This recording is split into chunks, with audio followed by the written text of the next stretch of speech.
Ser podcast.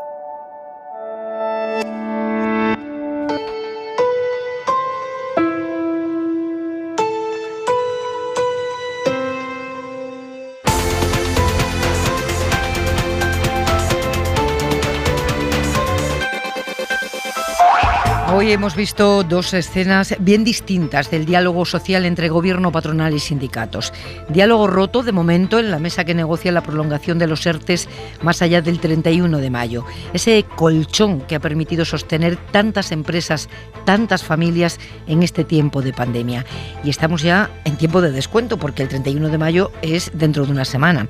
El gobierno, el ministro Escrivá, quiere ir retirando gradualmente algunas ayudas, las exoneraciones de las empresas a la seguridad social. Sindicatos y patronal creen que es pronto para eso y que ahora toca todavía prolongar los ERTEs tal y como están.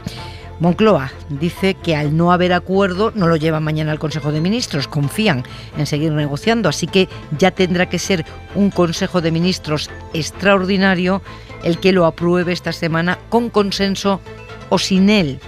Sería una malísima noticia, desde luego, que se rompiera ese consenso, porque el diálogo social es lo que ha funcionado mejor en este tiempo. Véase, si no, la otra escena del día. Los mismos protagonistas, gobierno, patronal y sindicatos, han firmado una alianza para transformar de una vez la formación profesional en este país, convertirla en una vía académica laboral atractiva y exigente, facilitar empleo de calidad a los jóvenes y desterrar eso tan español de considerarla como unos estudios menores, especiales para malos estudiantes. Un enorme error que llevamos décadas padeciendo. Acuerdos, desacuerdos, negociaciones, cesiones. Lo normal cuando hay que conciliar muchos intereses. ¿Por qué el diálogo social ha sido más fácil en España que el político? Tendrá que ver con que empresarios y sindicatos se juegan directamente su dinero y el dinero de los trabajadores, se juegan las cosas de comer mañana. Pepa Bueno. En la cadena SER, hora 25. Y esta noche también Pablo Simón, politólogo, profesor de la Universidad Carlos III de Madrid. Buenas noches. Buenas noches, Pepa. Lucía Méndez, periodista del Mundo. Buenas noches. Hola, buenas noches. Y el director adjunto de La Vanguardia, Enric Juliana. Buenas noches. Muy buenas noches. Y tenemos que irnos a Bruselas porque se acaban de acordar las sanciones a Bielorrusia por el episodio del avión de este fin de semana. ¿Cuáles son, Griselda Pastor? Pedir a las compañías europeas que no sobrevuelen el cielo de Bielorrusia. Lo segundo es que sus aviones no puedan utilizar aeropuertos europeos. Lo tercero es esa investigación internacional. Y finalmente se reclama a la Comisión que prepare un informe para ver si se pueden tomar otras sanciones económicas al margen de ampliar la lista de personas que van a ser susceptibles de ver congelados sus haberes y prohibido el acceso a la Unión, sabiendo que Lukashenko forma ya parte de esa lista de personas sancionadas. Ahora sí, gracias, Griselda. Luego volveremos contigo. El día en 2 minutos, Esther. El culebrón de las dosis de AstraZeneca tiene un nuevo capítulo. Ya sabemos que se ha dejado en manos de los menores de 60 años elegir, pero ¿qué pasa si muchos deciden ponerse la segunda dosis con AstraZeneca? ¿Qué pasa si no hay bastantes? ¿Qué pasa con los mayores de 60 que tienen esa segunda dosis pendiente? Pues podría pasar esto. Sí, hay un número muy importante de menores de 60 que quieren esa segunda dosis. Habrá que valorar si a lo mejor algunos de los mayores de 60 en un momento determinado habría que proponerles por falta de vacunas Pfizer. No es mayor problema, porque vacunarse se van a vacunar todos y se van a vacunar con su segunda dosis sin mayor problema. La única disyuntiva es si va a ser Pfizer o AstraZeneca. Como digo, para menores de 60 la recomendación de la Comisión es Pfizer, para de 60 a 69 la recomendación de la Comisión es AstraZeneca como segunda dosis. La incidencia de la pandemia está en 129 casos por 100.000 habitantes. Ha dicho Simón que se está suavizando el descenso de las últimas semanas. Ha comenzado esta tarde la reunión del Consejo Europeo que acaba de aprobar esas sanciones para Bielorrusia, como nos contaba Griselda. La portavoz del Ministerio del Interior ha dicho que Protasevich está en prisión de forma preventiva y ha negado que se encuentre hospitalizado, mientras en las redes sociales se está difundiendo un vídeo en el que se ve al joven periodista y en el que, según algunos mensajes montajes afirmaría que coopera con la investigación. Esta noche no hay que perderse el larguero. Manu Carreño hará el programa desde el Wanda Metropolitano, programa especial con los ganadores del título de Liga. Un lunes en el que dio la sorpresa a Luis Enrique con la lista de seleccionados para la Eurocopa, en la que no está Sergio Ramos ni hay convocados del Madrid. Argumentos de Luis Enrique. Porque no ha podido competir desde enero en las condiciones adecuadas. Me sabe mal porque es alguien que siempre ha estado al máximo nivel, alguien que siempre ha ayudado a la selección, que es una decisión complicada, pero que busco siempre el beneficio del equipo, el beneficio de lo que considero mejor para el grupo. Se ha detectado por primera vez en el espacio una molécula clave en el origen de la vida. Se trata de la etanolamina y ha sido descubierta por un equipo del Centro Español de Astrobiología. Esto que nos cuenta Javier Gregori. Por primera vez se ha detectado en el espacio etanolamina en una gigantesca nube molecular que está situada cerca del centro de nuestra galaxia. Y este descubrimiento ha sido posible al utilizar dos potentes radiotelescopios de 30 y 40 metros de diámetro que están situados en Granada y Guadalajara. La etanolamina forma parte de las moléculas que constituyen las membranas de las primeras células, unos elementos que fueron cruciales en el origen y evolución temprana de la vida en la Tierra, según los resultados de esta investigación realizada por un equipo internacional liderado por el Centro Español de Astrobiología. Y en la contra de Hora 25...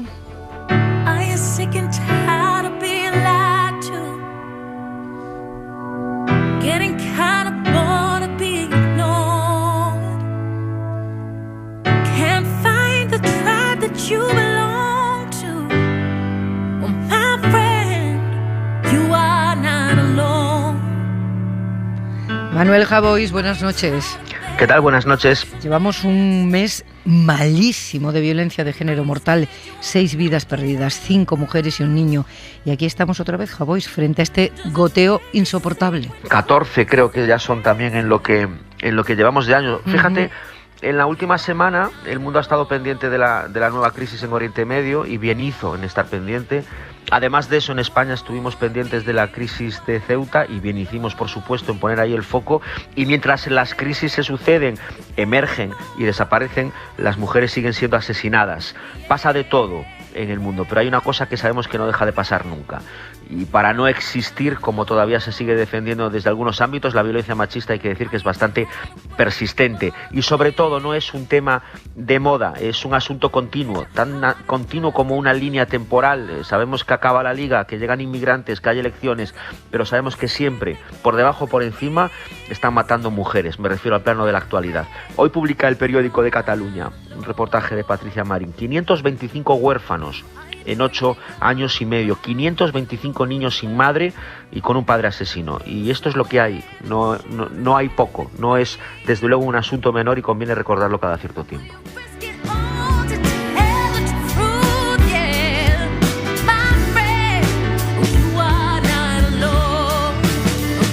Hasta mañana, Javois, un beso. Un beso, hasta mañana.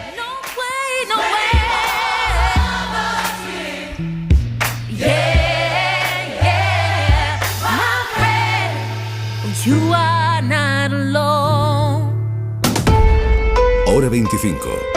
Pepa Bueno.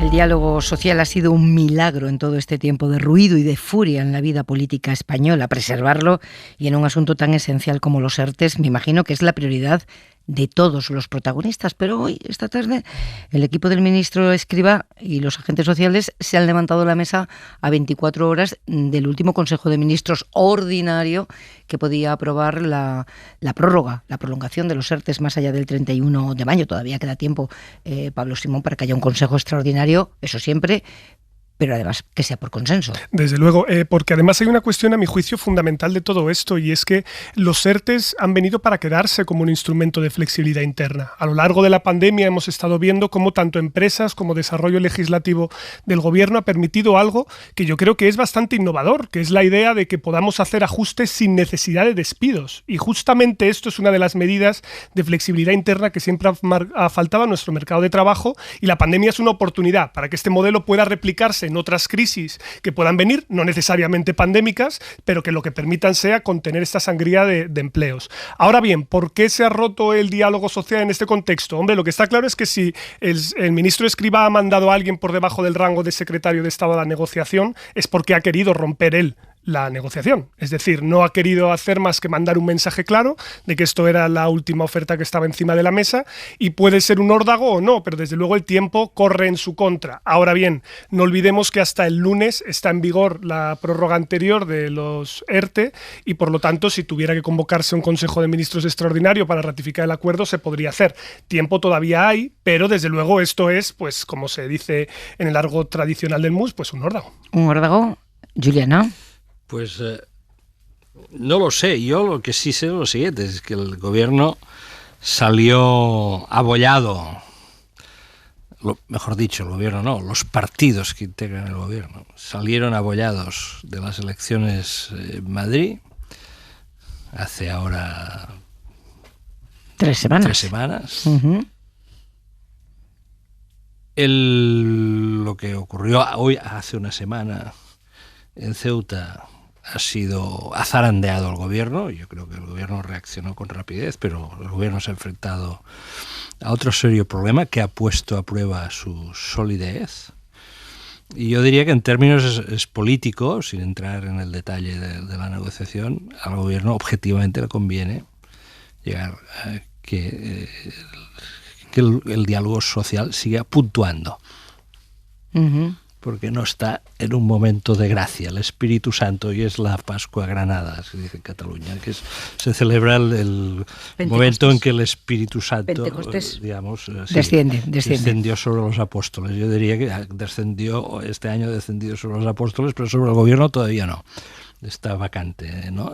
La gracia no, desde el 4 de mayo no le acompaña. Por lo tanto, en términos políticos, creo que al gobierno le conviene cerrar un acuerdo. Bueno, yo creo que la cuestión es cuál es la razón del desacuerdo, ¿no? Digo, independientemente de los análisis políticos que podamos hacer, si y de que las podamos condiciones decir que efectivamente el ministro de la Seguridad Social es la persona que está, digamos, ejerciendo un papel de más inflexibilidad que la ministra de Trabajo, ¿no? Que esto parece que es así. La cuestión es cuál es el fondo, ¿no? Y el fondo del asunto parece que es que el ministro Escrivá lo que quiere es que vayan saliendo trabajadores del ERTE y, por tanto, que se vayan que las exoneraciones se vayan limitando para estimular que los trabajadores salgan del ERTE y empiecen a trabajar, cosa que a mí, en principio, me parece bien. Es decir, yo creo que todos estamos, en fin, intentando que las cosas vuelvan a la mayor normalidad que sea posible y, desde luego, pienso que si los trabajadores que están en ERTE pueden empezar a trabajar, ¿por qué no lo van a hacer? No por el hecho de que los empresarios se vean beneficiados de esas exoneraciones y los trabajadores también, ¿no? Porque parece que en este caso hay una coincidencia, ¿no? Digamos, de intereses entre empresarios y sindicatos, ¿no? Y que quien opina distinto es el gobierno, ¿no? Entonces, bueno, yo creo que esa es una cuestión de fondo que ha de ser resuelta y que me parece que el argumento del señor Escrivá, si es como parece, pues tiene su fundamento, sin lugar a dudas, ¿no? Y luego, pues a lo mejor seguramente, no lo sé, se llegará a un acuerdo o no, pero bueno, yo creo que el gobierno también tendría... me parece que este nivel de protección tampoco es que sufriera demasiado si las exoneraciones son menos. Quiero decir, no me parece un tema tan grave como para que empresarios y sindicatos no puedan ceder. Me parece... desde fuera, lo veo desde fuera porque evidentemente no estoy dentro del asunto ni soy una persona especializada en estas cuestiones. Pues parece que uno sin el otro no van a firmar esto, digo sindicatos sin patronal y patronal sin sindicato, este es un asunto... Claro, es que el argumento liberal aquí sería que mantener la prórroga de los ERTEs lo que está haciendo es dificultar que haya reestructuraciones naturales en muchas empresas, las cuales ya no son viables tras la pandemia, es decir, que se está postergando o manteniendo con respiración artificial algunas empresas. Eso es cierto. Pero el problema no es saber que hay que retirar ese oxígeno a las empresas, el problema es cuándo hacerlo. Es decir, la discusión central de todo esto... Parece que es cómo más que cuándo, ¿no? Bueno, pero hombre, ¿cuándo también? Porque la prolongación de los estímulos durante más tiempo mantiene estas empresas, entre comillas, con respiración asistida, que a lo mejor ya no hace falta. Entonces ahí es donde hay que hilar muy fino, porque aquí es donde viene el problema y también lo que nos han recomendado los diferentes estudios que se han hecho desde la OCDE o el FMI, que nos dicen, no corran ustedes a retirar los estímulos. Es decir, no se den ustedes tanta prisa, no vayan a tropezar justo en el contexto en el que lo que necesitan es una buena plataforma para despegar la recuperación. Los estímulos no pueden ser solo esos. No, hombre, estoy totalmente de acuerdo contigo, pero lo que quiero decirte es que este es un estímulo más. Simplemente estoy diciendo que el debate a mí me parece razonable desde ambos puntos de vista, quiero decir. Pues tienen 4 días hasta el viernes para un Consejo Extraordinario de Ministros, bueno, incluso el fin de semana, claro, porque están en vigor hasta el lunes 31 y para llegar a un acuerdo o para aprobar la prórroga tal como está o un acuerdo con alguna variación. Ya es presidente de la Generalitat Pere Aragonès. Prometo cumplir fielmente las obligaciones del cargo de presidente de la Generalitat de acuerdo a la voluntad popular de la ciudadanía de Cataluña representada en el Parlamento. Em vaig comprometre a fer inevitable l'amnistia i l'autodeterminació. Me comprometí a hacer inevitable la amnistía y la autodeterminación. Me comprometí y hoy empezaré a ejercer ese compromiso.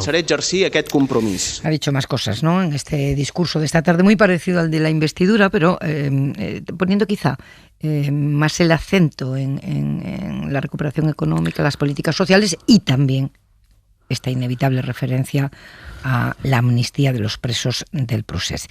Después de 8 meses, Cataluña vuelve a tener presidente y después de 41 años, ese presidente vuelve a ser de Esquerra Republicana. A Pere Aragonès le va a tocar lidiar desde la Generalitat el nuevo ciclo en el que entra el conflicto político catalán, las nuevas relaciones con el gobierno central, con el que se espera que se retome muy pronto la mesa del diálogo y todo puede empezar con una llamada de teléfono esta misma semana. Ni en Cataluña ni en la Moncloa lideran las mismas personas que en el año 2017, aunque los planteamientos retóricos de Esquerra sigan ahí compitiendo con los de Puigdemont. Lo que es seguro es que en esas relaciones la primera patata caliente son los indultos a los presos del procés. Indultos que están en manos del gobierno porque es su potestad y en la Moncloa aseguran que la decisión de concederlos no está tomada todavía. Hoy el ministro de Justicia, Juan Carlos Campo, pedía naturalidad. Creo que son instrumentos que están previstos en la ley, y curiosamente en una ley desde 1870, y por tanto hay que verlos con naturalidad, sea favorable, desfavorable, parcial o total. No hay que asustarse de los instrumentos que vienen previstos normativamente. Alberto Pozas, buenas noches. Hola Pepa, buenas noches. Ya hay informe de la Fiscalía contrario a conceder los indultos y queda el del Tribunal Sancionador, el Tribunal Supremo, que se espera para esta semana. Es desde luego potestad del Gobierno, como decía, y la última palabra la tiene el presidente. Sí, la Fiscalía se opone, la Abogacía del Estado se ha limitado a constatar que ha devuelto el dinero y falta, como dices, el informe del Supremo que llegará a finales de semana. A este proceso, ya que los informes, como dices, no son vinculantes, se refería el ministro cuando pedía aceptar un posible indulto o su denegación a los líderes del procés. Ha dedicado 1 minuto y medio a hablar del tema, diciendo todo esto, que ya lo ha dicho otras veces, incluso en el Congreso, pero añadiendo esa reflexión que escuchábamos, que no había hecho hasta ahora, pidiendo naturalidad ante el proceso, aunque sin revelar, por supuesto, si habrá o no habrá indulto. La figura de los indultos, el perdón que concede el Ejecutivo, ha decaído en las últimas legislaturas, si bien Justicia tramita miles cada año. Pero si echamos la vista atrás, vemos que en la segunda mitad de 2020 solo se concedieron una veintena y todos ellos, Alberto, contaban con algún informe favorable. Sí, los números demuestran que en España es muy difícil que te indulten, es más difícil todavía que sea un indulto total, no solo parcial, y es todavía más improbable que te indulten si el tribunal que te condenó ha informado en contra. El año pasado se concedieron 28 indultos y se denegaron casi 2.900. La mayoría eran indultos parciales, no totales, y solo en uno de los casos, en uno, se indultó en contra del criterio del tribunal y en todos los casos condenas relativamente bajas y delitos, por ejemplo, de robo o agresiones, nada de sedición ni malversación. No ha pasado todavía nada, Todavía no ha pasado, pero el PP ya ha levantado su siguiente bandera. ¿Está pagando el gobierno un precio político a través de estos indultos y ahora estamos conociendo ese pacto oculto al que llegó con los independentistas para ser presidente? Si el gobierno concede un indulto en contra del criterio de la Fiscalía o del Tribunal Sentenciador, el Partido Popular irá al Tribunal Supremo, recurrirá al Tribunal Supremo estos indultos. Es decir, Alberto, que si conceden los indultos, ¿el Supremo va a poder revisarlos después? Sí, la Sala de lo Contencioso, que de hecho en los últimos años ha intervenido en algunos indultos polémicos. Por ejemplo, hace 3 años el indulto a María Salmerón, víctima de violencia machista, condenada por no entregar a su hija a su padre maltratador. Y hace 8 años, y este fue el caso un poco que sentó las bases, el Supremo anuló también el indulto al conductor kamikaze que mató a un joven en la Comunidad Valenciana. Ese fue el caso que marcó el camino al resto. El Supremo dejó dicho en esa sentencia que no vale con aludir a los informes. El gobierno tiene que exponer las razones de justicia, equidad o utilidad pública que le llevan a firmar el indulto. El Supremo no puede revisar como tal, es un camino muy estrecho, no puede revisar la decisión de indultar, pero sí que cumple con los requisitos legales. Pozas, gracias. Hasta luego. Desde luego es la decisión política más difícil que tiene que tomar el gobierno así de inmediato. Pero lo que no puede hacer el gobierno es lo que sugería hoy el ministro Campo, ¿no? Abordarlo como si fuera un indulto más. No lo son. Y se pueden explicar políticamente. Es mejor asumir ese desgaste, el de la explicación, que el de la ambigüedad, cuando todo el mundo sabe, Lucía, la trascendencia política que tiene esto, ¿no? Pues mira, Pepa, yo después de escuchar y valorar todo lo que en este asunto está en juego, que es mucho, como tú bien dices, yo no lo haría, la verdad. Yo, si fuera el gobierno, francamente no lo haría. Creo que la única posibilidad para el gobierno de salir en bien de este trance, porque doy por hecho que el Tribunal Supremo va a informar en contra, prácticamente es con toda seguridad, si la Fiscalía lo ha hecho, solamente podría explicar la concesión del indulto si las personas a las que va dirigida se arrepienten de alguna manera o hacen un gesto, digamos, de decir lo que hicimos está mal hecho, no lo volveremos a hacer, que es lo que cuando a un delincuente se le condena, lo que se le pide es que para ofrecerle beneficios y todas estas cosas que se arrepienta, ¿no? Pero fíjate, no parece... perdona, estamos diciendo que el gobierno no debe vender la moto de que este es un indulto más, pero entonces tampoco se puede exigir exactamente lo mismo que exigiríamos en otra circunstancia, ¿no? Es decir, bueno, no lo sé. Yo creo que la exigencia de arrepentimiento a mí me parece que es necesaria y que es imprescindible para conceder un indulto en contra de todos los informes. Es que no lo olvidemos, es que si hubiera algún informe a favor podrían agarrarse a eso, pero como no lo hay, pues yo creo que a eso no se pueden agarrar. Y creo que, como muy bien ha explicado antes Enric, la situación actual del gobierno es una situación no precisamente boyante ni flamenca. Entonces yo creo que esto políticamente va a ser una bomba en contra del gobierno, no tengo ninguna duda. Yo no digo, yo estoy expresando una opinión política, a mí no me escandalizaría, a mí personalmente, como ciudadana, pero esto no me lleva a mí a pensar que desde el punto de vista político en la ciudadanía esto se vaya a entender, y particularmente en la ciudadanía que vota al Partido Socialista, que probablemente no lo entendería. Enric. Yo lo haría y creo que el gobierno lo hará. ¿Por qué lo haría y por qué creo que el gobierno lo hará? Lo haría porque pienso que la situación de Cataluña debe modificarse, debe pasar a otro plano, y el indulto contribuirá notablemente a ello. ¿Por qué creo que el gobierno lo hará? Porque uno de los objetivos que dan sentido a este gobierno, no el único evidentemente, ni siquiera el primero probablemente, pero uno de ellos, es el de intentar situar la cuestión de Cataluña en otro plano. ¿Que va a recibir críticas? Hombre, por supuesto. Sí, hemos estado a punto de, acabamos de ver el episodio marroquí, como ha discurrido en sede parlamentaria, y el miércoles que hay sesión de control tendremos oportunidad para verlo de nuevo. O sea, que va a recibir críticas, esto está descontado. Pero claro, cuando uno está en un combate político intenso, y lo está este gobierno, pues lo está hasta el punto de que desde el primer día le están negando su existencia legítima, o sea, se están negando que sea legítima su existencia, pues lo peor que puedes hacer es arrogarte. O sea, este gobierno que le falta en estos momentos gracia, porque perdió mal las elecciones de Madrid, los partidos que lo integran, porque el episodio marroquí, habiendo reaccionado bien con energía, presenta algunos elementos problemáticos, porque se enfrenta a un horizonte complicado, pero precisamente por ello este no puede ser un gobierno de papel arrugado. Hombre, yo creo que estaremos todos de acuerdo en que al gobierno la decisión de los indultos y llevarlos a efecto le supone un coste político. Esto es algo evidente. Enorme. Esto es algo evidente. Podemos cuantificar cuánto o no, y lo que habrá que reflexionar es qué está en cada uno de los platillos de la balanza, ¿no? La primera pregunta que yo me hago es si el mecanismo del indulto es preferible a la reforma del Código Penal, que ya está en proceso de tramitación, como un mecanismo el cual permite, por la irretroactividad de las normas sancionadoras no favorables, el que los presos que se han visto implicados en el proceso puedan acogerse a beneficios por lo que toca al tipo de pena. Es decir, este es un elemento que no es tan costoso o puede no ser tan costoso para el gobierno como realizar una reforma y que por sí misma el Código Penal les permita salir. Sí, por supuesto, también tendría críticas, todo va a tener críticas, pero desde luego esto es algo que no lo coloca en el eje central de, con 2 informes contrarios, más luego el proceso que seguro va a buscar el PP de judicialización de la decisión del indulto, esto vaya a alargarlo en el tiempo. Ahora, hay algo a mi juicio que también es evidente, y es que el gobierno desde el 4 de mayo ya no controla el calendario. Es decir, este gobierno, sea como sea, necesita resistir hasta el final de la legislatura. Y ahí es donde hay 13 diputados de Esquerra Republicana que siguen jugando hoy un papel fundamental. Y por lo tanto, más allá de las consideraciones en el medio plazo de Cataluña, más allá de la exploración de horizontes de transversalidad en el que sabemos que hay una parte de su dirigencia en prisión, pues tiene unas implicaciones emocionales.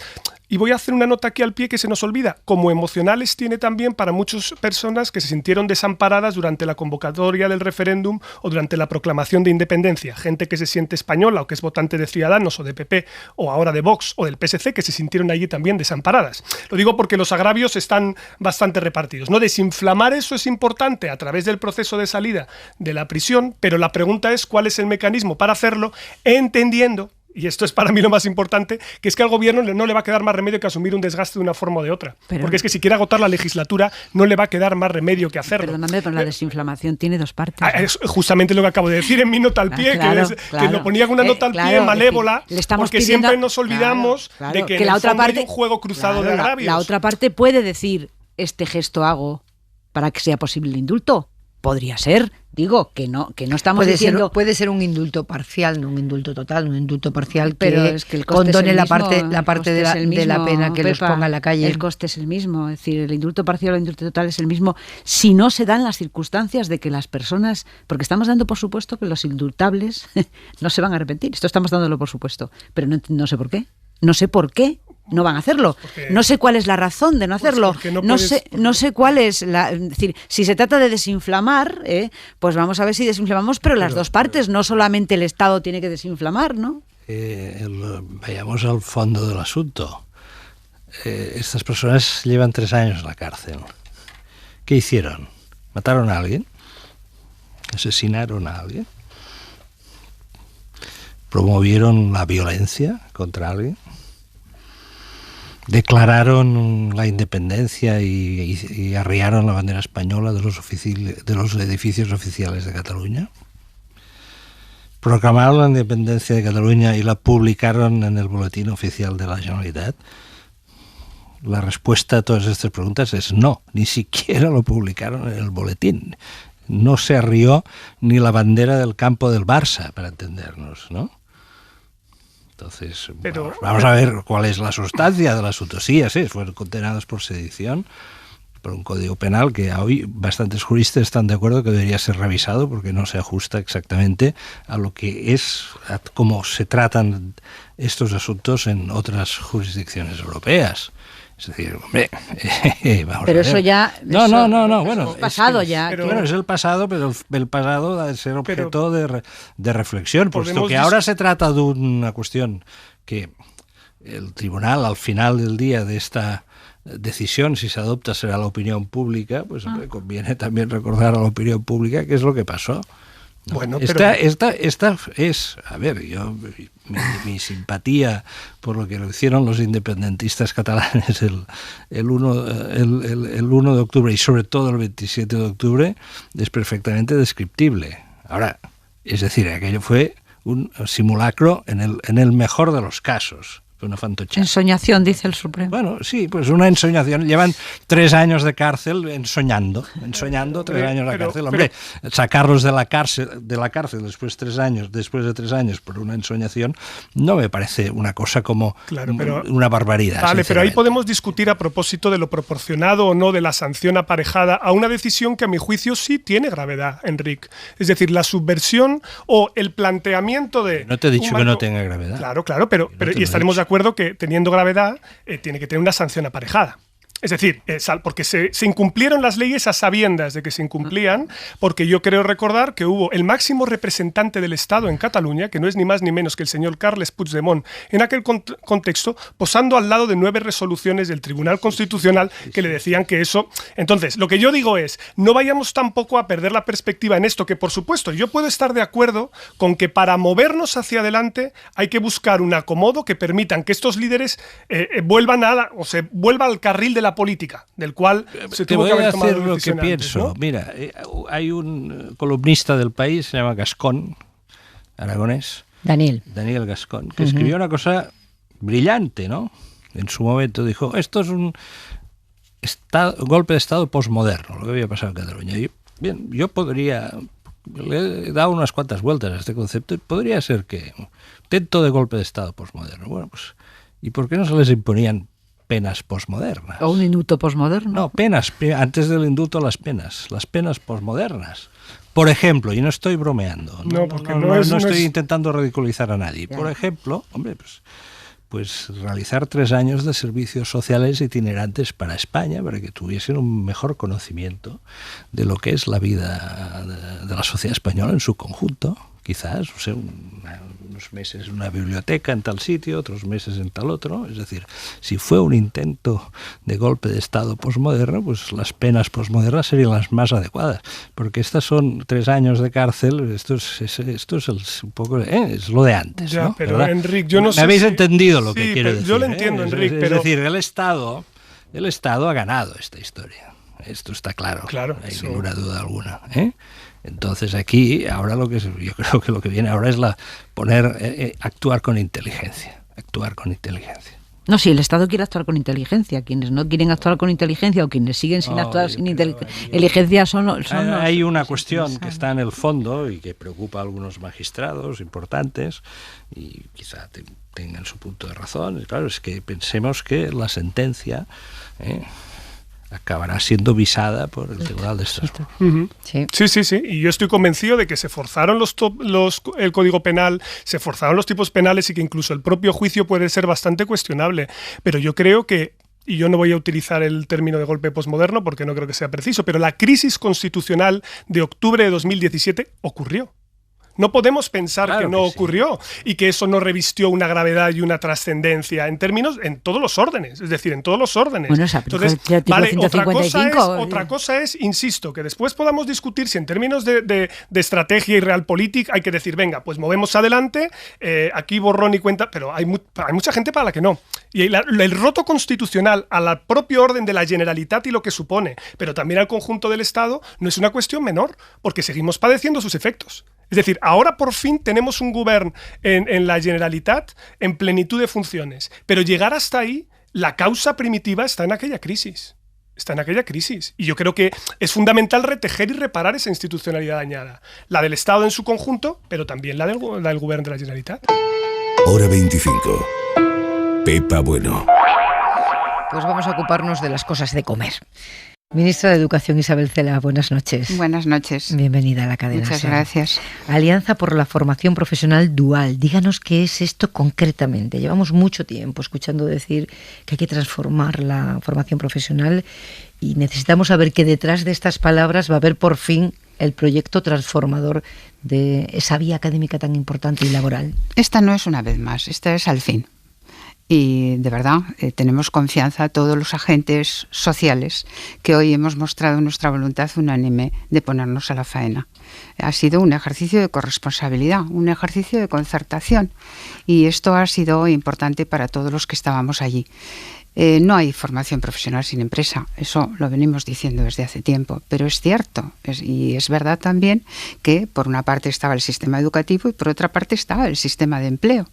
Y esto ha estado separado desde la ley de 2002, que por cierto hizo dio un paso importante en este terreno, pero estableció 2 subsistemas. Ahora lo que hacemos es conectarlos, porque nosotros pensamos que si bien el mundo formativo, el mundo de la escuela, el mundo de la educación necesita a la empresa para poder desarrollar una formación profesional que sea real, que esté perfectamente adaptada a los perfiles profesionales que se van a necesitar a medio y a largo plazo. Es decir, necesitamos esa labor no solo de prospectiva, sino de anticipación. La cuestión es anticiparse y tener una cierta velocidad, ¿no?, para efectivamente desarrollar aquellos perfiles profesionales y llevarlos al centro antes de que sean obsoletos, de que estén obsoletos. Pero al mismo tiempo, la empresa también es consciente de que necesita trabajadores formados. Y esta es una conjunción extraordinaria, una conjunción importantísima. Hemos mirado mucho a los al resto de países europeos, pero ahora, de verdad, tengamos confianza, va a haber países europeos que nos miren a nosotros, porque hemos incorporado toda una revolución. El presidente de gobierno la suele llamar revolución silenciosa, porque efectivamente las buenas noticias a veces no salen, pero hoy le hemos dado visibilidad, pero claro, esto es una carrera de fondo que llevamos sosteniendo, yo desde que llegué al gobierno ya, el presidente de gobierno me propuso también que efectivamente el nombre del ministerio fuera de formación profesional, una cosa que a mí me pareció excelente y muy adecuada al momento, ¿no? Hemos visto la foto del diálogo social en este tema, sindicatos patronal, no solo participando del acto, sino, en fin, asumiendo casi en primera persona este proceso transformador. En política va a ser posible eso, porque quiere llevarla a Consejo de Ministros en junio o así, ¿no? Sí, quiero llevarla a primera lectura, es decir, podríamos haber llevado un conjunto de ideas a esa primera lectura, pero realmente he insistido en que sea ya un primer texto articulado. ¿Con los grupos parlamentarios? He hablado con todos ellos, efectivamente no han visto el texto. Pero he hablado con todos ellos sobre la base, sobre unos parámetros que son los que configuran el texto. Entonces queremos llevarla en junio a primera lectura.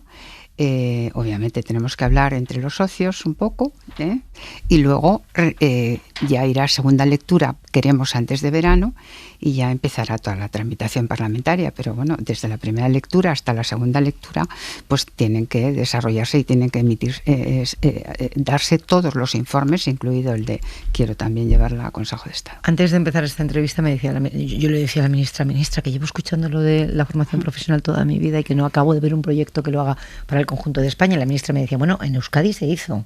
¿Cuál es la experiencia? Lo hicimos, ¿no? Lo pudimos hacer y en formación profesional el País Vasco efectivamente es un referente en formación profesional, ¿no?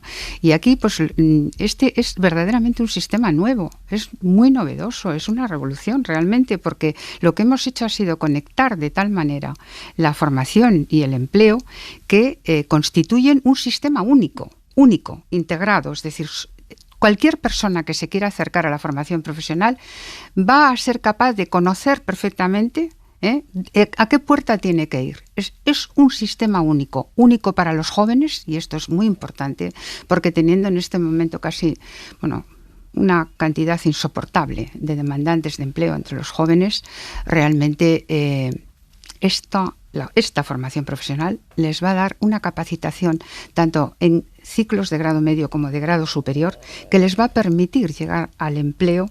Pues si ahora estamos en un 30 y tantos %, en un 7 y pico % serán los que se queden como demandando empleo. Y además tenemos que conocer que realmente nuestros conciudadanos ocupados y desempleados necesitan cualificarse y recualificarse para poder verdaderamente atender lo que son las demandas contemporáneas, ¿no? Vivimos en la cuarta revolución industrial, que constantemente se nos están demandando nuevos perfiles conectados con la inteligencia artificial, conectados con los Big Data, el 5G, distintos tipos de coches. En fin, esto significa que realmente, no abandonando perfiles profesionales que siguen siendo necesarios, muy necesarios, tenemos que también preparar a nuestros conciudadanos y a los jóvenes para entrar en ese mundo tan difícil. Con una formación media o superior, ¿no? Sí, porque efectivamente, es decir, si lo que se está ofreciendo en Europa, y Europa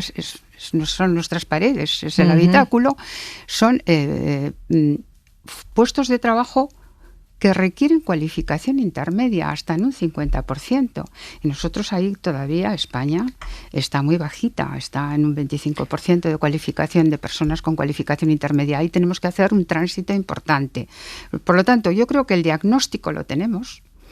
Necesitamos aplicar el tratamiento, pero es que lo venimos aplicando desde el 18, desde junio del 18.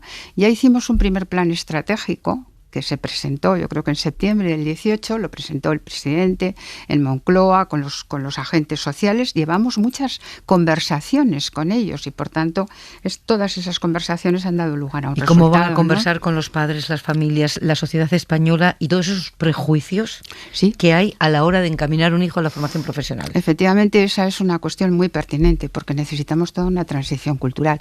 Pero por eso la importancia que tenía la foto de hoy, ¿no? Es decir, yo lo que quiero es que las familias sean conscientes de que efectivamente este es un itinerario que llega a destino y que llega a un destino muy productivo de buenos puestos de trabajo con buenos salarios. Y esto lo estamos viendo todos los días para aquellos titulados de grado medio, es decir, que son el grado de secundaria más 2.000 horas, técnico medio.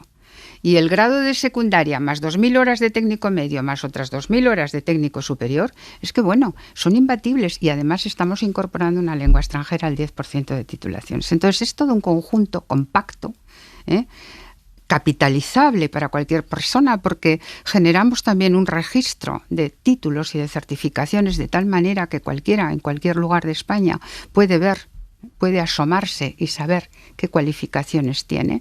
Además de eso, de incrementar la oferta de plazas para alumnos, porque sabemos que año a año quedan muchos alumnos sin entrar en el sistema. Además de eso, también acreditamos la experiencia profesional de nuestros conciudadanos a través de los centros de formación profesional. Por tanto, esas dos cuestiones son muy importantes y además conectan muy bien porque, por una parte, aumentamos el número de matriculados en formación profesional, que lo tenemos muy bajito en comparación a los países de nuestro entorno europeo, y por otra parte, queremos acreditar la experiencia profesional y lo queremos hacer de 3 millones de personas. Eso es, que son todos los españoles que llevan toda la vida trabajando muchos años y no tienen ninguna titulación. Seguramente nos están escuchando muchos. Eso es lo que dice la EPA, ¿no? Una de las EPAs últimas nos dice que el 48% de la población activa no tiene una titulación. Por lo tanto, en cualquier eventualidad de la vida puede quedarse sin poder acreditar lo que sabe, ¿no? Y entonces estamos en eso.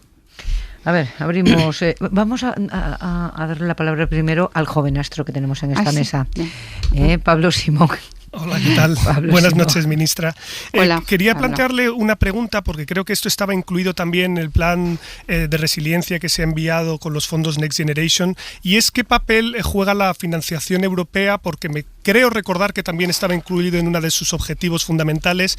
Y luego la segunda pregunta, también ligado a esto, es cómo conseguir que estos fondos después permitan el desarrollo de una FP sostenible, porque muchas veces se tiene la impresión de que la inversión va a ir muy centrada en infraestructura o similares, pero muy poco en el gasto corriente, digamos, de personal, que es siempre lo que es más problemático, ¿no?, para aumentar las plazas. Sí.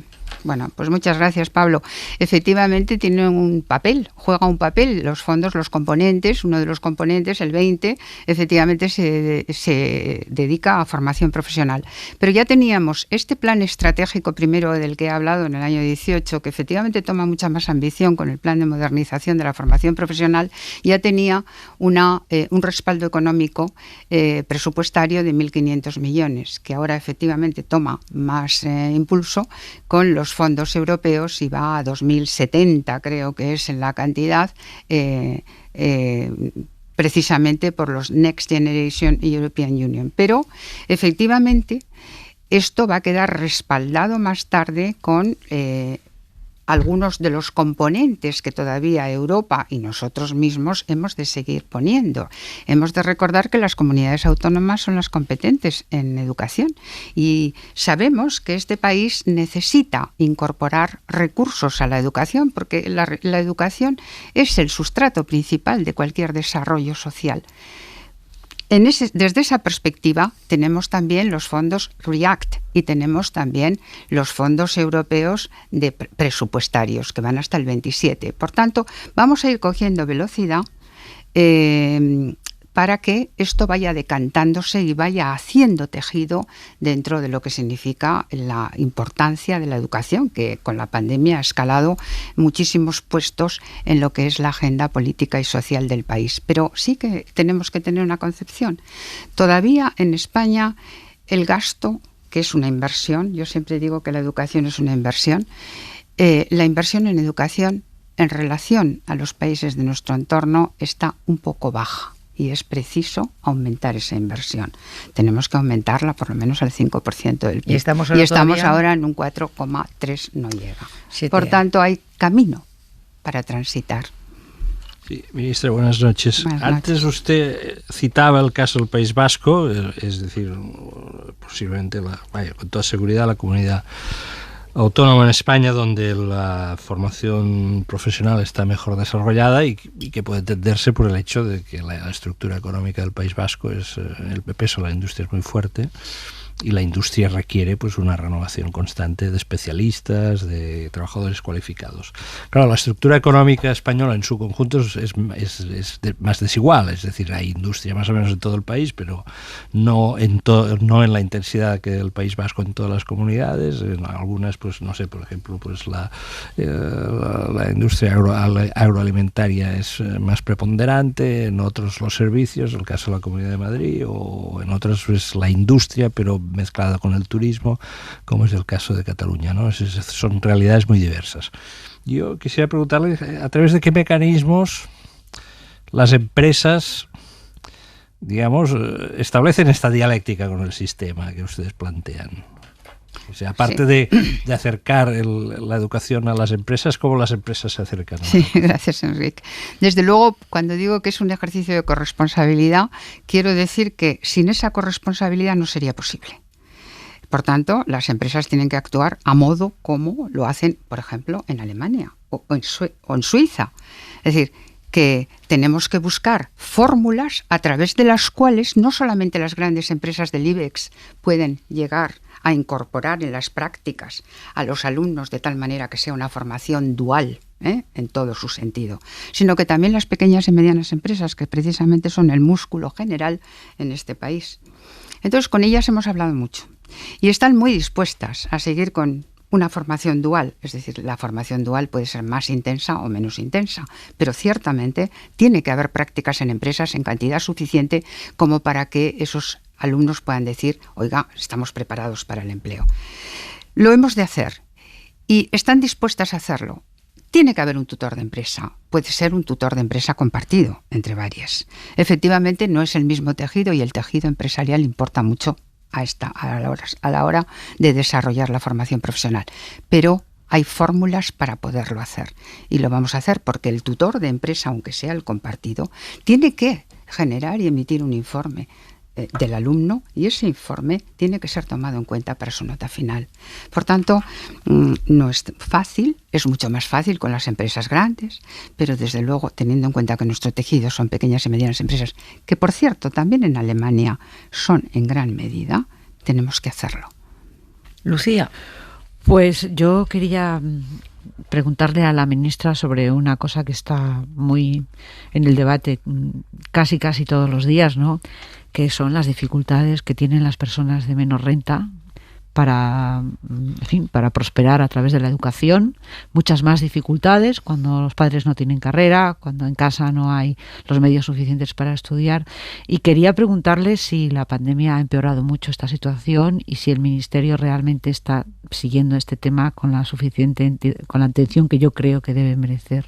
Pues gracias, Lucía. Yo creo que esa pregunta es verdaderamente de significado. Nosotros hemos hecho precisamente, la LOMLOE atiende esta cuestión de manera importante. Se ha escrito ya por parte de constitucionalistas que es la primera ley que pone la segregación escolar encima de la mesa y las maneras de combatirlo. Nunca llegaremos a la totalidad, pero sí que hemos de ser conscientes de que todavía en España hay un 27%, según Save the Children, un 27% de niños que están en riesgo de pobreza. Esto obviamente añade una dificultad tremenda.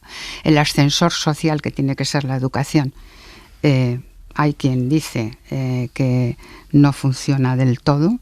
Y es cierto. Es que no funciona. Bueno, funciona, pero no del todo. Entonces, tenemos que incorporar, evidentemente, muchos más recursos al sistema. La educación es una inversión. Se apunta como gasto, obviamente, pero es una inversión.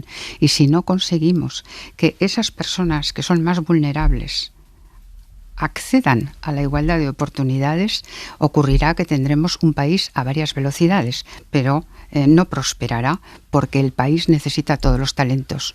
Todos los talentos, por diversos que sean, y todo el mundo puede aprender. Ministra, dice, tenemos que añadir recursos, tenemos que mejorar la inversión, tenemos que llegar al 5%. ¿De qué depende? ¿Están en el gobierno?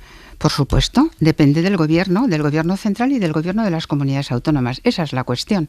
Entonces, nosotros hemos llegado este año a 5.679 millones, es decir, hay casi, suelen decir mis colegas, que hay un 139% de incremento en el gasto educativo. Obviamente, ahí estamos también computando los fondos europeos.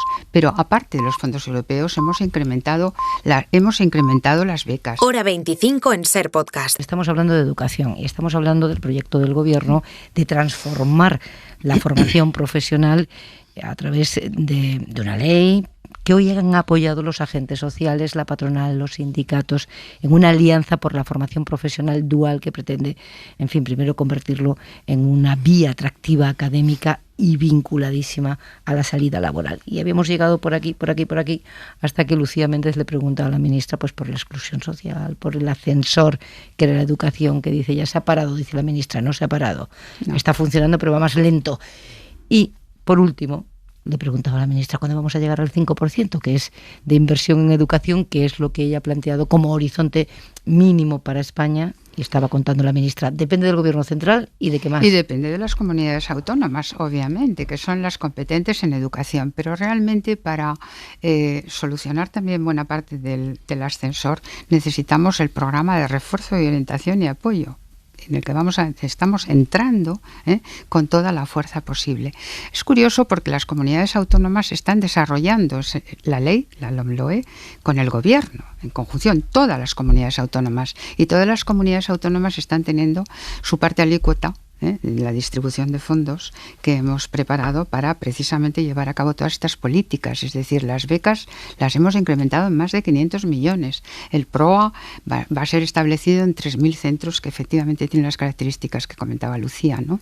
Y el programa Educa en Digital. Es decir, esto parece así dicho como un listado de cosas, de buenas intenciones, pero no, es que todas están funcionando.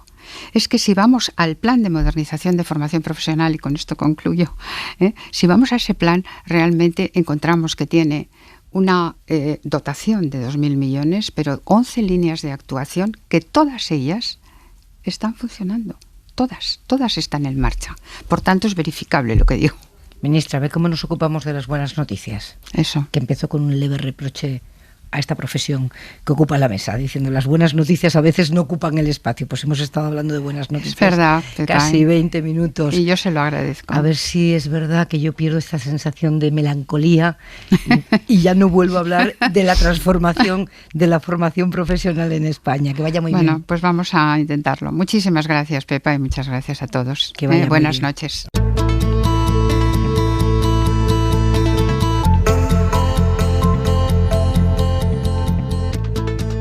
No sé si ha terminado el Consejo Europeo, que está en marcha y que tiene sobre la mesa un asunto crucial. ¿Cómo responde la Unión cuando terceros países tensan la cuerda o directamente la rompen?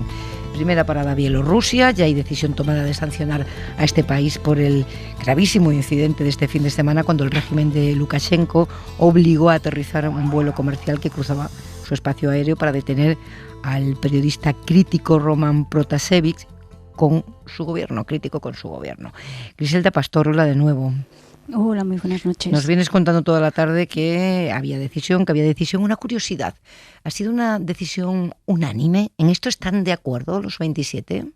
Sí, por unanimidad. Esta vez no ha habido aquí ninguna fisura. Seguramente ha influido muchísimo el hecho de que Lituania fuera, como país báltico, uno de los que con más dureza ha exigido una respuesta rápida e inminente de la Unión. Sabéis que en Lituania estaba refugiado el periodista detenido y que para ellos es importantísimo dar algún tipo de lección. Y esta es de momento esta respuesta. Como os hemos contado, para empezar, se pide a las compañías de aviación europeas que no sobrevuelen el espacio de Bielorrusia. Se prohíbe a los aviones de Bielorrusia de aterrizar en ningún aeropuerto de la Unión. Se exige una investigación a la Organización Internacional de la Aviación Civil para clarificar los datos de este accidente y además se pide a la Comisión que estudie futuras sanciones económicas, sabiendo que es complicado porque ya desde la fallida elección de presidente en el 2020 la Unión mantiene prácticamente congeladas las subvenciones a ese país y limitándose solo a financiar a su oposición. Pero aquí son estas decisiones más la futura ampliación de la lista de personas sancionadas, lista en la que ya está Lukashenko y también su hijo a la espera de poder determinar responsabilidades. ¿Sigue la cumbre, Griselda? Sí, la cumbre sigue porque, como sabéis, tenían que hablar de Rusia, que son dos cosas que están muy unidas para muchos de los asistentes a esta reunión, pero concretamente de Rusia, para ver cuál debe ser un poco la política de la Unión, un problema añadido, otro tipo de problema, a la espera de ver un poco cómo salen. Es una reunión sin grandes conclusiones, pero que es importante justamente porque el objetivo es el de abrir un debate de fondo, debate en el que también está la relación con Estados Unidos, porque, como sabéis, las propuestas de Biden han de alguna forma obligado a la Unión a tener que reaccionar, pues desde su propuesta para la liberalización de las patentes hasta esa iniciativa para poder imponer un impuesto a las grandes multinacionales, impuesto de carácter global. Sí, nos reíamos aquí porque no tienen una carpeta ligera. Esta cumbre no tiene ninguna carpeta que abren, es ligera, ¿eh? Todas tienen su peso. Gracias, Griselda. Buenas noches. Hasta ahora, buenas noches. Por cierto, que ese impuesto ese impuesto de sociedades internacional con aspiraciones a ser global, según el Financial Times, se aprueba este viernes en el G7, con intención de luego irlo ampliando al G20, en fin, convertirlo en un impuesto global de sociedades del 15%, ¿no? Esta es la base de partida para aprobarlo, que si nos lo dicen hace un año no nos lo creíamos. Bielorrusia. Bueno, si me permitís comenzar con una anécdota, hay un tuit que proviene del Consejo Europeo que decía, y lo traduzco al castellano: para asegurar la confidencialidad de la discusión sobre Bielorrusia, se pedirá que el debate se lleve a cabo sin ningún dispositivo electrónico en la sala. Como dando a entender que puede haber dispositivos electrónicos directamente supervisados por los espionaje bien de Rusia o bien de Bielorrusia, ¿no? Que ya es llamativo el que esto se ponga de manera explícita.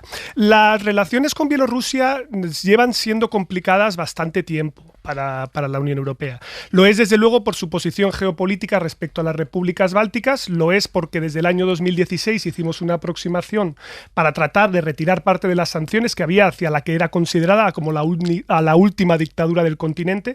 Ya hemos visto que han ido floreciendo más con el paso del tiempo, pero desde el año 2020, con la elección de Lukashenko por el pequeño margen del 80% de los votos en las elecciones falsificadas de agosto, pues se recrudecieron de nuevo las sanciones y precisamente el periodista detenido es de los que denunció ese proceso de protestas que hubo en ese entorno.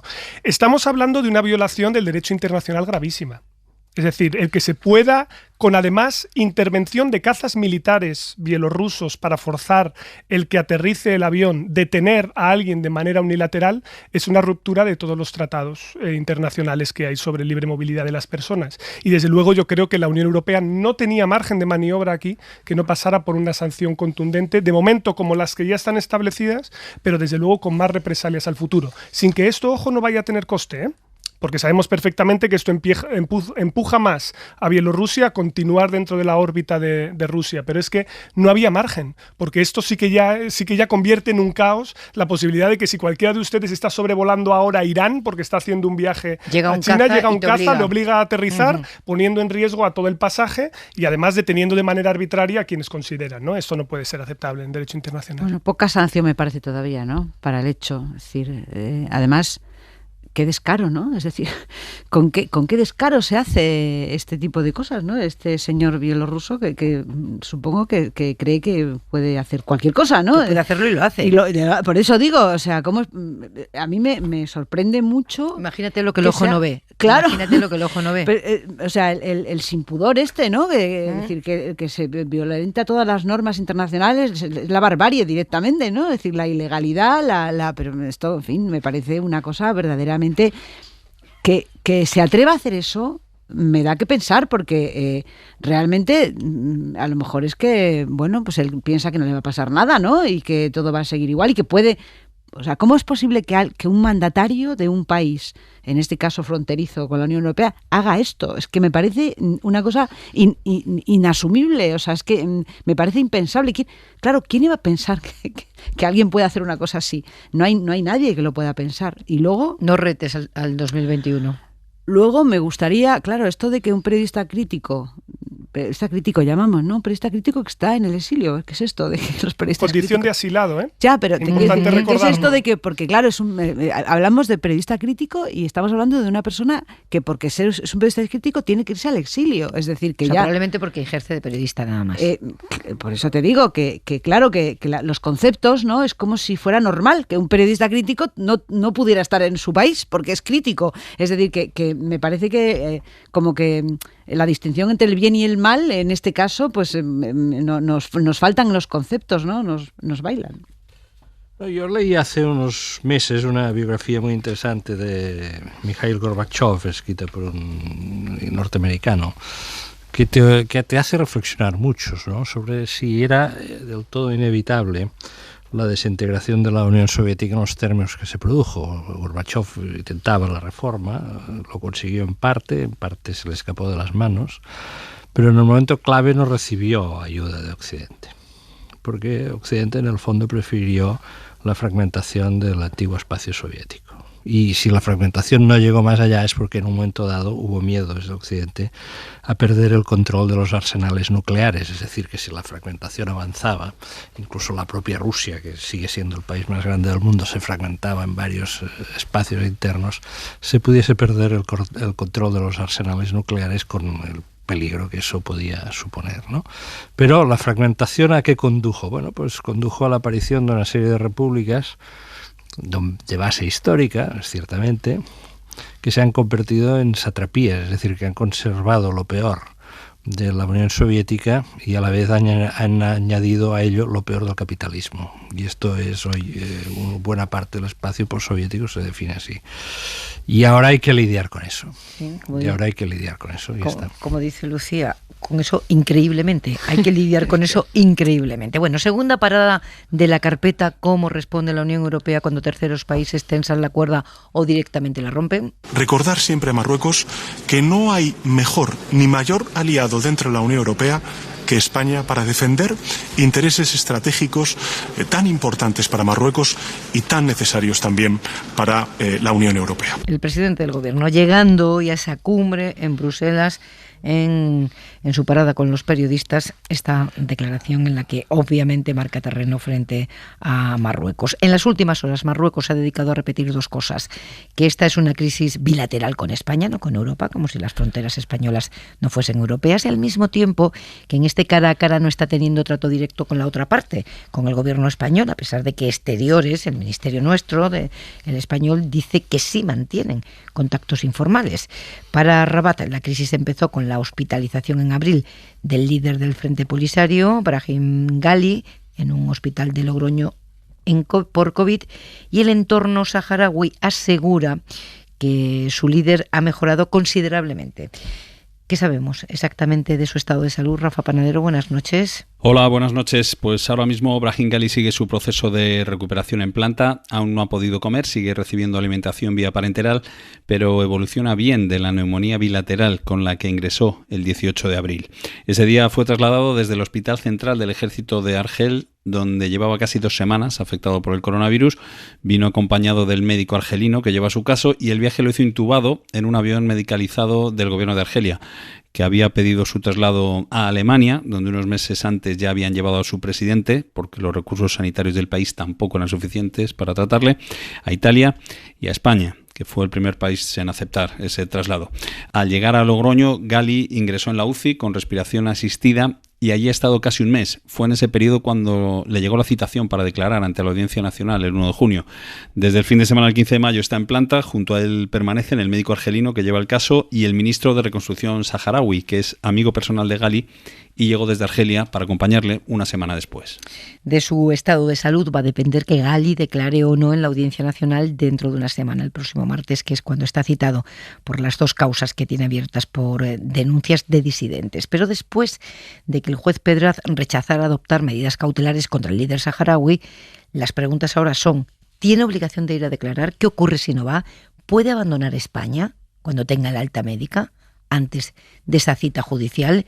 Miguel Ángel Campos, buenas noches. Buenas noches. Brahim Ghali tiene idéntico tratamiento a cualquier otro imputado y, por tanto, no habrá actuación preventiva para asegurar su presencia en el juzgado el próximo 1 de junio, según fuentes de la Audiencia Nacional. El juez, con el respaldo del fiscal, ya se negó a imponerle medidas cautelares a tal efecto porque ninguna de las víctimas que han declarado hasta la fecha por las 2 causas que tiene abiertas le sitúan como autor directo del genocidio o las supuestas torturas. Ghali tiene la obligación de comparecer ante el juzgado, pero el juez únicamente acordaría su búsqueda y captura si no acude el día de autos, como sucede con cualquier imputado. Por tanto, puede abandonar el país antes de la fecha de su declaración. Ghali aún no se ha personado en la causa. Si llegada la fecha no lo ha hecho, le será asignado un abogado de oficio. ¿Qué preguntabas, Lucía? ¿Que cuándo es la fecha que está asignada el día 1, para declarar? El día 1. El día 1. Pues y está muy cerca ya. Sí, está aquí a la vuelta de la esquina. Y tenemos algo más. Vamos a Ceuta, porque una protesta convocada ante el hotel en el que se aloja Santiago Abascal, que ha celebrado un acto allí esta tarde, pues ha acabado con fuertes enfrentamientos.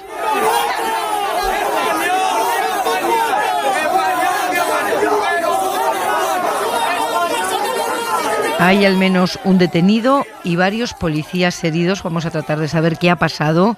Miguel Ángel Mendoza, buenas noches. Buenas noches, Pepa. Pues sí, la batalla campal deja de momento el balance de un detenido y podría haber un segundo.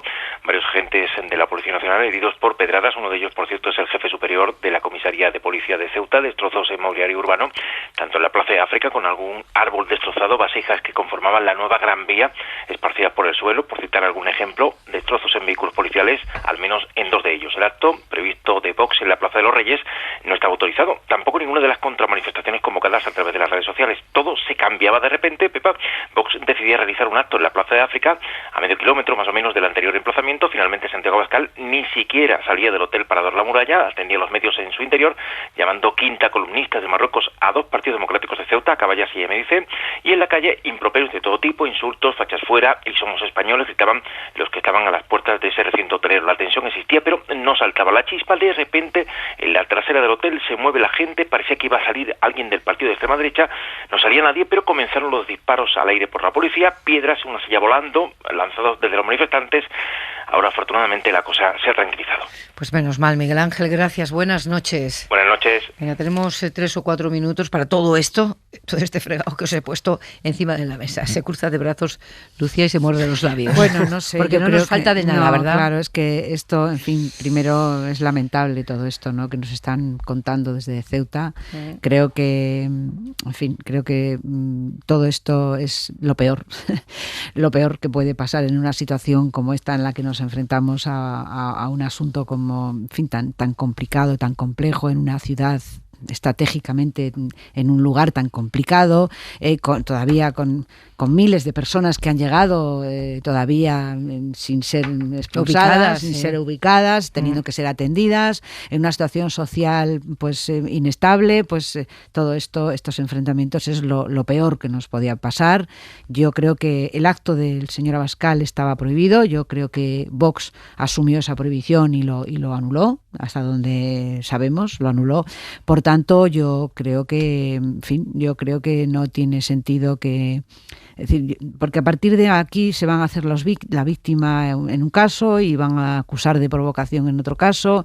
Yo creo que lo mejor es que rebajemos todos la tensión y no utilicemos palabras gruesas. A ver, pero no hay que dejar de lado un hecho, que es que Marruecos, en el momento en el que permite este tránsito en la frontera, lo que busca es una desestabilización de la política interna. Es decir, Marruecos es perfectamente consciente de que el control migratorio y el impacto de la migración en el contexto español tiene unos efectos políticos indudables. Más allá de Vox, porque la lección la tiene aprendida perfectamente la Unión Europea, y estoy convencido de que una de las razones fundamentales para entender el apoyo cerrado que da España es porque hemos aprendido de la crisis de los refugiados del año 2015 y las implicaciones que eso tiene de desestabilización interna. Pero no entonces las está teniendo, bueno, ¿tú crees que Ceuta y Melilla no está teniendo efectos en la política interna española? En el sentido de situar la inmigración como problema complicado. Pero eso es parte en estos días no lo hemos visto. Es más, Santiago Abascal pidió que el ejército patrullara la frontera y el gobierno puso el ejército a patrullar la frontera. Es decir, que no ha habido... Pero, Lucía, estamos con las espadas en alto ahora mismo. Es decir, ni esta xenofobia crisis, ni nada de eso. No estoy diciendo que esto sirva para incentivar la xenofobia, pero es que Marruecos no tiene opinión pública, Marruecos no tiene partidos democráticos, nosotros sí. Y eso lo que implica es una desestabilización mayor a cualquier democracia. Es decir, precisamente esa es la carta que juegan ellos, porque no tienen poder económico, no tienen poder militar, juegan a la desestabilización interna.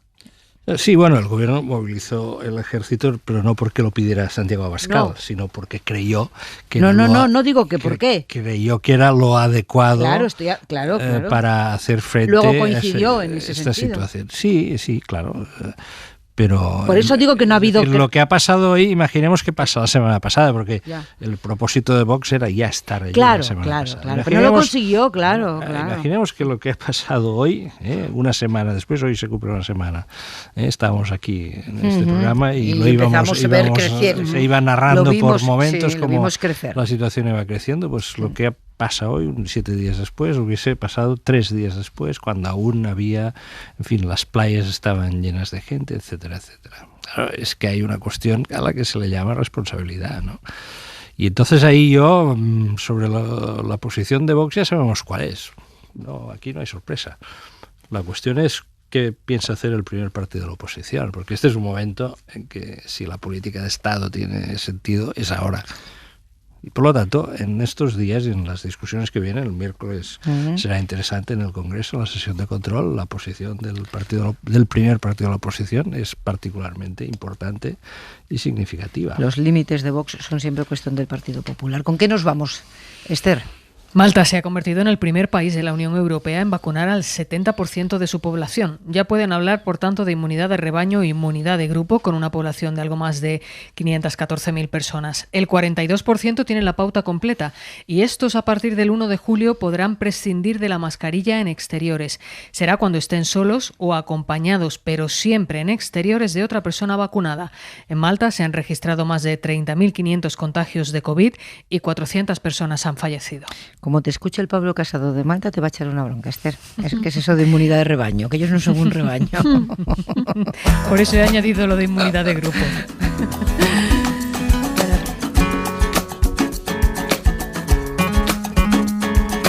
Who's to say what's impossible will they forget? Nos vamos un lunes más. Pablo Simón, Lucía Méndez, Enrique Juliana, estamos todos juntos aquí, ¿eh? Estamos en el estudio, hacía mucho tiempo que esto no pasaba y es una alegría, la verdad. Sí. Buena semana. Buena semana. Un abrazo. Adiós. Volvemos mañana, que descansen. There's no stopping curiosity. I wanna turn the whole thing upside down. I'll find the things they say just can't be found. I'll share this love I find with everyone. We'll sing and dance to Mother Nature's song.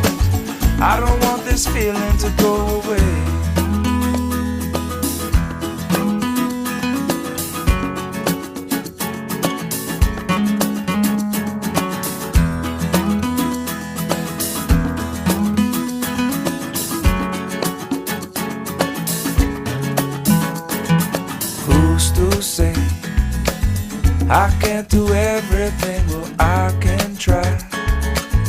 And as I roll along, I begin to find things aren't always just what they seem. I wanna turn the whole thing upside down. I'll find the things they say just can't be found. I'll share this love I find with everyone. We'll sing and dance to Mother Nature's song. This world keeps spinning and there's no time to waste. Will it all? Suscríbete a Hora 25. Todos los episodios y contenidos adicionales en la app de Cadena SER y en nuestros canales de Apple Podcast, Spotify, iVoox, Google Podcast y YouTube. Escúchanos en directo en la SER de lunes a viernes a las 8 de la tarde. Cadena SER. La radio.